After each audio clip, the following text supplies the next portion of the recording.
лекциянын биринчи бөлүгүндө каралып жаткан мезгилде кыргыз элинин руханий маданияты ооз-эки чыгармачылыкта өнүгүп, анын туу чокусу катарында Манас эпосу жаралып, өркүндөп келгендиги жөнүндө айтканбыз. Бул лекцияда дагы Манас эпосу жөнүндөгү сөздү улайбыз. Манастын үч илтиги улуу манасчы Саякбай Каралаев тарабынан кагазга түшүрүлгөн. Анын көлөмү 500 000, башкача айтканда 1,5 миллион ырсабын түскөн. Манас айтуунун өнөрүн дагы биз билген манасчылардын ичинен Саякбай Каралаев эң жогорку деңгээлге жеткирген десек жаңылышпайбыз. Азыр Саякбай Каралаевдин аткаруусунда Тайторунун баш байгени алгандыгы жөнүндө угуп, Манас эпосуна улуу жазуучубуз Чыңгыз Айтматовдун берген баасын угалы. Анткени Манас эпосуна манасчыларга Чыңгыз Айтматовдон ашыра баа берген адам болбосо керек. Адамга талдап келген караңгыш, кайрылма талабам, атчаман деп карап ет, бүгүн өлөр экенин, катымдан чыккан балабан, атаңдын көрүдүн, жигерин тап көйнөп кийелек, беш ордунун эне экенин билелек, эликпени катын деп, элинип жүргөн капыр деп, жолуман карама бабате, жол үстүнө сүйрөтүп бүгүн урмандыкка Çabate, atanın görün alakça, bugün gömüzüyle karate. Adama kalatayı, kalan gözü, arkında ben de kalkan öte. Ağırtay bolğun ağam çekal dedi bugün, bugün akadır kana çıkıp tayo, otenim. Çavam de celigip, adam kalkanın kana öte. Ayağın ağabeyim köse tünüşünde yeken dep, atandın görün alakça tünüşünde yeken dep. Kayran cennin kanlı kek, mummo şondun enneten, kayra tartıp yürünü, çığırırım nimmerip, çın gözüne cüverip, çın ravıyla peytamay, çından dürü sandalye, yomu tüktü hoşondu, hatta varmaz dele, mummo şondu taytoru, atandın görülüye, tulfarlığı görünüp, tuldagan dağarra gel, tustuşundan bellünüp, tuyyatıyken tuyyağa, gemmir bolu boyulup, mummo şondu taytoru, gecen çevirdin boyunda, geliyor canlı var, oşunun arap durursan o şogen, 30 buğdan sonunda, atanın görüdüğüne, göğün önüne, göğcelerdin namağa, gök görününe torunu, kafayı sürüp algan görünet, ondan dağın kuvvatın, onu köbüyen tötölüt, mummo şondu karasan, ondan tup karandı, onu çoru getelep, mummo şondu mamazgan, görüngünde görünüt, göründe sözünüde, bunu sartoboy görünüt, adamdın görünüt, aksan benim çelgerimdin, giriyorsun de göründü, ayın benim günündün, görüyorsun de göründü, ay aldım da buldum, salkınımla bütkensip, ağlamaya kankap çaldım, alkınımla bütkünde, kıymılda çağıra gel, kızı talakan koroğu, gülümü kadınımla tüttü de, kıksıra menden yavrullap, kıksıramın barasa, kırgın başlık karasa, kıykırığı taşlara, kımba tavanda kaygan, ilkırıktı salıptır, özün gülgün kanmamaz, adam koşuna sürüyor alıptır, kıyacağın karasa, aytaran at bindip, taralasın at bindin, Tanrıcarlar şimdiye tüpüğü yok ayzalap, canana canlan kılıç paylangan, altın aylar çok oldu, içindeki azızlandın yalgızı, kalak kılgan butarın, taş tapı tay kustarın, ülbüğün yerden kavuşkan, al ökerin kongruvay, tozlu gelgen gezinde, atımın kıtay tangalday, şurotavun vardan taş, kuntunganın aralaş, tınbayan tay çalışkan, azızlandın almanet, kata sürüp alıptır, bıyacağın karasa, öğür opu son deyip, kıvırasın atingen, karapır sangamaka, kırgızdardın kırana, Kambalsaydın çuvağa, alısın adamlar yetpegen, atan çişi yötbögön, artı zirven bukağa, aşkı kırık bul süren, salıbı yiyip çuvaken, oşo sürüp alıptır, mummoşan görünce, gayran cenem dolundum, göğümüz önündük, gözün yaşı tövüldük, oşo gözecen eken, vurmuşsun tartalmay, gözün yaşın artalmay, emitçinin rüvelemine çırkırar. Ödeken bozdu öde turduğuna.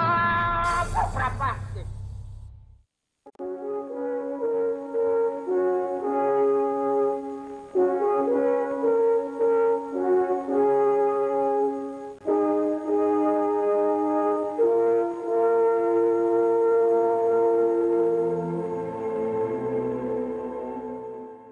Kim bilet birinci manaşı kim bolğanyn.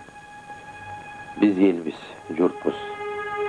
Bizinde basıp ötken küreş yolubuz bar dep sezip. Eldin başынан ötkürgen tarihin birinci bolup kim ırga jamaktaganyny kim bilsin. Balkim al 40 çoronun biridir. Balkim kawarsız bir jılkıçıdır, koyçudur. Aytor biz anı hiç kaçan bile albayız. Birok Manas eposu algaçkı baştalganda sızılgan bulak öňdenip, keyin jürüp oturup, doğordan doğorga göçüp, oozdan oozga göçüp, daýra bolup ulan bargan saýyn köbeýip, küçüp jetilgenine şek jok. Munday alt nerse birden bir jarala albaýt. Bul alt çıgarmaga Kırgız jurtunun neçen katar muundary emgek siňirip, buga özlerinin eň mykty talantlaryny, eň mykty koýçuldaryny juruşturup yumşap gelgen. Bargan saýyn, kılımdan kılımga ötken saýyn Manas epopeýasyny özünü tereňdep, jüre bara ilimdin küçü menen özön deňizge, deňiz okeanga aýlangan. Atügül epos Manas semetey seýtek bolup bölünüp, oşol ar bir bölügün bilgen, aýtgan kişilerin özleri Manasçı, semeteyçi bolup hadisleşip ketken. Muna oşol bizge attary belgili 19-20 yılındağı döö manasçıların biri bizden zamandaşыбыз, bizden hasiyetli karıyabız, bizden sıymığыбыз Sayakbay Karalayev.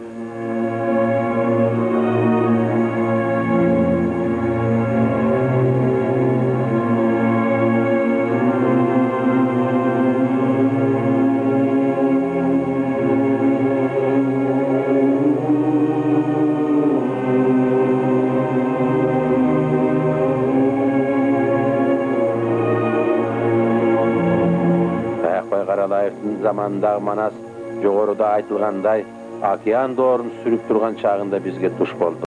Muna oşol 1000 yıldagan tarihi ençini karalayıp, baştan ayak özdeştirip, baştan ayak tügölde jat bilip, Kırgız elinin ölbös öçbös töl çıkarmasının jalındagan jarçısı, tımbagan ırçısı, talıkpagan kulügü. Adam balasına en bir seyrek tuyuçu oşol eldik ençiden bir de kıl jogotpay, bir de söz unutpay, bir de boyağın öçürbe, karalayıp bizin uluttuk madani kazanabızdı saktap, oşol kazanaga çınığı hudojniklerçe canın, kanın berip, anı dağıda bayıttı. Biz üçün 20. yılımda Manas menen karalayıp ajrağız neseler. Kırgızdın genialdı eposu üçün kimdin jürögü sıymıktanbaydı, kimdin töbösü kökkö jetpeydi. Oşentip karalıp jatkan mezgilde Manas eposu Ozeki çıgarmaçılıktın en büyük dengeyine jetken. Mından tışkары Kırgız elinin koomduk aң sezimin, Kırgız eli kılımdar boyu turmuşunda top gelgen makal ılakaptары, jüö jomoktoru, nakıl sözdörü aygenelep turat.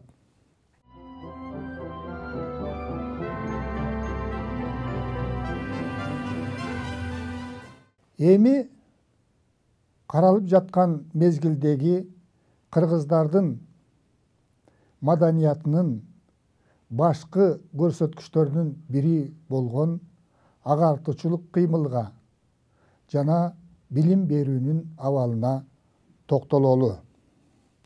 Rossiyaga koşulgandan keyin Rossiyada jaşagan elderdin taasiri menen özgöçö Tatar, Başkır intelligentlerinin tasiri menen Kırgızdın aldınkı adamdары dağı öz elin agartuuga, salım koşuuga hareket kılgan. Oşolordun göç başında Osmanalı Sıdık uulu turgan. Bul adam 1875 1940 жылдары жашап өткөн. Осмоналы Сыдык уулу өзүнүн эскерүүсү боюнча 15 жылча санжыралык маалыматтарды чогултуп, кыргыз эли дагы улуу заттан жаралгандыгын, адам ата ого эненин тукуму экендигин далилдөөгө аракет кылып, өзүнүн жазган эмгегин 1913 жылы Уфа шаарында кыскача «Кыргыз тарыхы» деген ат менен чыгарган. Ушул эле эмгегин кайрадан толуктап оңдоп, Уфа шаарынан 1914 жылы Шабданга арналган «Кыргыз тарыхы» деген ат менен кайрадан чыгарып элге жеткирген. Осмоналы Сыдыктын бул эмгеги «Тарых Кыргыз Шадмания, Кыргыз санжырасы» деген ат менен 1990 жылы басылып чыгып элге жеткен. Осмоналы Сыдык өзүнүн бул китебинде «Эң обол 7 атаңарды билгиле, өткөн ата бабаларыңарды кадырлагыла, өзүңөрдүн уруктарыңарды билип, андан кийин башка калкты билүү керек» деп жазган. Осмоналы Сыдыктын бул айткандары орустун улуу акыны Александр Пушкиндин өз бабаларыңардын атактуу экенин айтып гана койбой, мактануу да керек. Аларды сыйлабоо уят келтирерлик наадандык деген сөздөрү менен үндөшүп турат. Кыргыздын экинчи агартуусу жана тарыхчысы Белек Солтоноев болгон. Ал 1878-1938 жылдары жашап өткөн. Ал өз заманынын билимдүү адамдарынан болгон. Өзүнүн эскерүүсү боюнча Белек Солтоноев 1895 жылдан баштап санжыра чогултуп, Кыргыздын тарыхын жазууга аракет кылган. Бул адам 1927-1937 жылдары Кыргызстандын өкмөтүнө караштуу илим комиссиясында илимий кызматкер болуп иштеген. Ал Кыргыз казак тарыхы, экинчи аталышы Кызыл Кыргыз тарыхы деген эмгекти жазып, анын бул эмгеги кол жазма түрүндө бизге сакталып жеткен. Белек Солтоноев өзүнүн китебинде Кыргызстандын тарыхын дүйнө тарыхы менен байланыштырып, бир системага салууга аракет кылган. Манас эпосу жөнүндө Асан Кайгы, Толубай Сынчы, Калыгул, Арстанбек, Молдо Кылыч жөнүндө маалыматтар бар. Белек Солтоноев марксизм-ленинизм окуусун дагы жакшы өздөштүргөн. Совет бийлигинин алгачкы жылдарындагы саясатка ылайык кыргыздардын тарыхын таптык көз карашта жазууга аракет кылган. Ошондуктан кыргыз элин эл кылып башкарып келген бир топ инсандар бул эмгекте эзүүчү таптын өкүлү катарында, каничер катарында сүрөттөлүп калган. Белек Солтоноевдин китебин окууда ушул адамдын өзүнүн эмгегин ошол кездеги талапка ылайык таптык көз карашта жазууга аракет кылгандыгын эске алышыбыз керек. Каралып жаткан мезгилде аз болсо да билим берүү иши жанданган. Бөлөк элдердин таасири менен Кыргызстанда диний билим берүүчү медреселердин саны көбөйгөн. Мисалы 1892 жылы Кыргызстандын түштүгүндө 7 гана медресе болсо, 1914 жылга карата Ош уездинде эле 88 медресе иштей баштаган. Медреселер Кыргызстандын түндүгүндө дагы ачылган. Тарихи маалыматтар боюнча 1905 жылы Жети Өгүстө Кодонтайдын медресеси иштей баштаган. 1909 жылы Чоң-Кеминде Шабдан Баатыр медресе ачкан. 1910 жылы Нарында Касым Алынын медресеси ачылып иштей баштаган. 1912 жылы Кочкордо Канат болуш медресе ачып балдарды окуттура баштаган. 20-кылымдын башынан баштап Түркістанда, анын ичинен Кыргызстанда жаңы усулдук, жадиттик деп аталган мектептер ишке киришкен. Бул мектептерди негизинен түзгөн татар башкыр интеллигенттери болгон. Бул мектептерде медреселерден айырмаланып, дин илими менен катар тил, тарихи жана коомдук илимдердин тармактары окутулган. Бул мектептерде элди патриоттуулукка тарбиялоого, өз алдынчалыкка тарбиялоого, цивилизациянын жетишкендиктерин окутууга, окуучуларды турмушка даярдоого өзгөчө көңүл бурулган. Падышачылык өкмөт бул мектептерди элдин улуттук аң сезимин көтөрөт деген маанайда бул мектептердин ишмердигин чектөөгө аракет кылган. Ал эми совет бийлиги орногондон кийин бул жадиттик мектептердин ишмердүүлүгүнө тыюу салынган. 1886 жылдан баштап Кыргызстанда орус тузем, болбосо орус балдар жана жергиликтүү балдар окуй турган мектептер ачыла баштаган. Бул мектептерде дин илими менен катар эсеп, география, тарых, табият таануу, коом таануу илимдеринин негиздери окутулган. 1917 жылы Кыргызстанда Европа тибиндеги 107 орус түзем мектеби иштеп, аларда 7000 окуучу окуган. Алардын 574-ü кыргыздар болгон. Бирок бул мектептер окуу жашындагы балдардын 4%-ин гана камтыган. Каралып жаткан мезгилде кыргыз элинин өзүнөн чыккан агартуучулары дагы элди агартууга көп салым кошкон. Алардын биринчи катарында Ишенаалы Арабаев турат.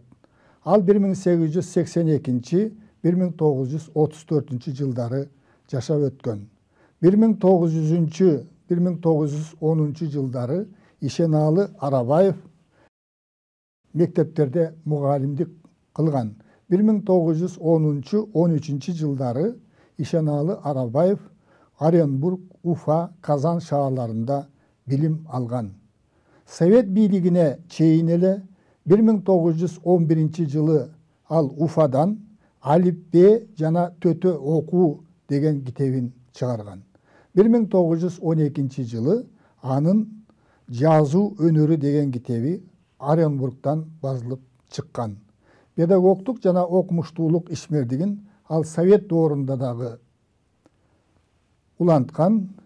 Ал баш аягы 19 окуу китебин жазып, анын 10-у Москва шаарынан чыккан.